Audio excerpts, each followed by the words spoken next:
முக்கிய செய்தி, விஜய் ஆட்சி அமைக்க 10ஆம் தேதி வரை ஆளுநர் அவகாசம் அளித்திருக்கிறார் என டி.கே. இளங்கோவன் தெரிவித்திருக்கிறார். விவரங்களுடன் இணைகிறார் தலைமைச் செய்தி ஆசிரியர் கண்ணன். வணக்கம் கண்ணன், விவரங்கள்.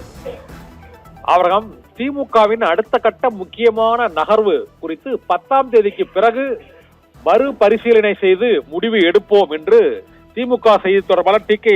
இளங்கோவன் தெரிவித்திருக்கிறார். இதனால் தமிழகத்தில் ஆட்சி அமைப்பதற்கு தமிழக வெற்றி கழகத்திற்கு 10ஆம் தேதி வரை ஆளுநர் அர்லேக்கர் அவங்களுக்கு அவகாசம் அளித்திருக்கிறார். இதன் பின்னர் தமிழக வெற்றி கழகத்திற்கு யார் ஆதரவு அளிப்பது அல்லது ஆட்சி அமைப்பதில் என்ன புதிய நடவடிக்கைகளை மேற்கொள்வது என்பது குறித்து 10ஆம் தேதிக்கு பிறகு திமுக தனது அடுத்த கட்ட நகர்வு நடவடிக்கைகள் தொடர்பாக அறிவிக்கும் என திமுக செய்தி தொடர்பு செயலாளர் டி.கே. இளங்கோவன் இன்று தெரிவித்திருக்கிறார். இதனால் இன்றைய மிக முக்கியமான நகர்வாக தமிழக வெற்றி கழகத்திற்கு விடுதலை சிறுத்தைகள் கட்சி ஆதரவு அளிப்பதில்லை என்று விசிகவின் பொதுச் செயலாளர் விடுத்துள்ள அந்த அறிக்கையின் மூலமாக தெரிய வருகிறது. நாளை இதனை விசிக தலைவர் தொல் திருமாவளவன் அதிகாரப்பூர்வமாக அறிவிக்க இருக்கிறார். இந்த சூழ்நிலையில் இன்று காலையிலிருந்து சிபிஐ மற்றும் சிபிஎம் இந்திய கம்யூனிஸ்ட் மார்க்சிஸ்ட் கம்யூனிஸ்ட் கட்சியின் நிர்வாகிகளின் முக்கியமான ஆலோசனை கூட்டம். தமிழக வெற்றி கழகம் ஆட்சி அமைப்பதற்கு ஆதரவு கொடுப்பதா அல்லது வெளியிலிருந்து ஆதரவு வழங்குவதா, அமைச்சரவையில் இடம்பெறுவதா என பல்வேறு கோணத்தில் அவர்கள் ஆலோசனை நடத்தி வருகிறார்கள். இந்த சூழ்நிலையில் விசிக பொதுச் செயலாளர் சிந்தனை செல்வனின் அறிக்கை மிகவும் ஒரு சரமாரி விஜய்க்கு கேள்வி எழுப்பும் வகையில் அந்த அறிக்கை வெளியிடப்பட்டிருக்கிறது. இதனால் விசிக தாவேகா கூட்டணி ஆட்சி அமைப்பதற்கு, தாவேகாவுடன் இணைந்து கூட்டணி ஆட்சி அமைப்பதற்கு ஆதரவு அளிக்கப் போவதில்லை என்பது கிட்டத்தட்ட 100% உறுதியாகிவிட்டது. இதோடு சிபிஐ சிபிஎம் என்ன முடிவு எடுக்கப் போகிறார்கள் என்ற சிக்கல் இருக்கிறது. இந்த சூழலில் தான் திமுக என்ன முடிவு எடுக்கப் போகிறது, இதற்கு அடுத்த கட்டமாக திமுக குறித்து பல்வேறு தகவல்கள் வெளிவந்து கொண்டிருக்கின்றன. திமுக தாவேகாவிற்கு ஆதரவு அளிக்குமா அல்லது கூட்டணி கட்சிகளின் முடிவை மறுபரிசீலனை செய்ய விசிக உள்ளிட்ட கட்சிகளை மறுபரிசீலனை செய்வதற்கு திமுக வலியுறுத்துமா, மூன்றாவது அதிமுகவுக்கு கூட்டணி அமைத்து போட்டியிட அதிமுகவோட சேர்ந்து கூட்டணி ஆட்சி அமைப்பதற்கு முடிவெடுக்குமா என பல்வேறு யூகங்கள், வதந்திகள், செய்திகள் பரவி வருகின்றன.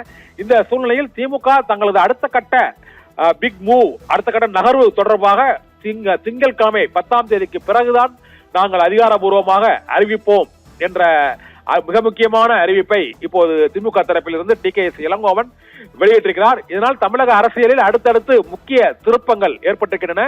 தமிழக வெற்றி கழகம் ஆட்சி அமைக்க முடியுமா அல்லது ஜனாதிபதி ஆட்சிதான் ஏற்படுமா, இல்லை அவர்களுக்கு ஆட்சி அமைக்க அழைப்பு விடுத்து கூடுதல் அந்த அவகாசம் வழங்கப்பட்டு அதன் பின்னர் ஆட்சி கலைக்கப்படுமா என பல்வேறு விதமான யூகங்கள் எழுந்து கொண்டே இருக்கின்றன. அறுதி பெரும்பான்மைக்கான வாய்ப்பு தாவேகாவிற்கு இப்போதைய இந்த நிமிடத்தில் வாய்ப்பே இல்லை என்றுதான் கூற வேண்டும். ஏனென்றால் விடுதலை சிறுத்தைகள் கட்சி ஆதரவு கொடுக்க இயலாது என்பதை கிட்டத்தட்ட உறுதிப்படுத்திவிட்டது. இதே போலதான் இடதுசாரி கட்சிகளும் முடிவெடுப்பார்கள் என்றும் உறுதிப்படுத்தப்பட்ட தகவல்கள் தெரிவிக்கின்றன. இன்னும் அதிகாரப்பூர்வமாக அவர்கள் அறிவிக்கவில்லை. இதனால் 6 சட்டமன்ற உறுப்பினர்கள் குறைவாக இருக்கக்கூடிய சூழ்நிலையில் அறுதி பெரும்பான்மையை எட்டுவதற்கு சிக்கல் இப்போதும் தமிழக வெற்றி கழகத்திற்கு நீடித்துக் கொண்டே இருக்கிறது. இந்த சிக்கலுக்கு எப்படி தீர்வு காணப்போகிறார்கள் என்பதுதான் தமிழக மக்களின் உள்ளுள்ள கேள்வியாக இப்போது இருக்கிறது. இன்று ஆளுநர் ஆட்சி அமைக்க அழைக்க வேண்டும் என சட்ட வல்லுநர்களோடும் ஆலோசனை நடைபெற்றுக் கொண்டிருக்கிறது. ஆதரவை பெறுவதற்கான நடவடிக்கைகளும் மேற்கொண்டு வருகிறது.